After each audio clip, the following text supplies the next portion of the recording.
ને ટીચર્સ ડેની હાર્દિક શુભેચ્છા।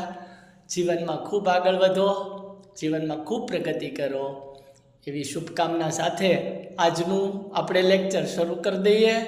ચાલો તો હવે ઝૂમ ખેતી કોને કહેવાય એની આપણે વાત કરીએ। તો ઝૂમ ખેતી એટલે આ પ્રકારની ખેતીમાં જંગલોમાં વૃક્ષોને કાપી તેને સળગાવી જમીન સાફ કરવામાં આવે અને ત્યાં જ ખેતી કરવામાં આવે છે। ખેતી ત્યાં જ કરી નાખી આપણે। અહીંયા 2-3 વર્ષ ખેતી કરાય છે, પછી જમીનની ફળદ્રુપતા ઘટે એટલે આ વિસ્તાર છે એને છોડી દેવાનો। આ વિસ્તાર છૂટી ગયો, ચાલો તો બીજી જગ્યાએ આ જ રીતે ખેતી શરૂ કરવામાં આવે। અને આ રીતે શરૂ કરવામાં આવતી જે ખેતી જે છે એ કઈ ખેતી છે બાળકો? ઝૂમ ખેતી। આ ખેતીમાં કયા પાકો લેવાય? ધાન્ય પાક તો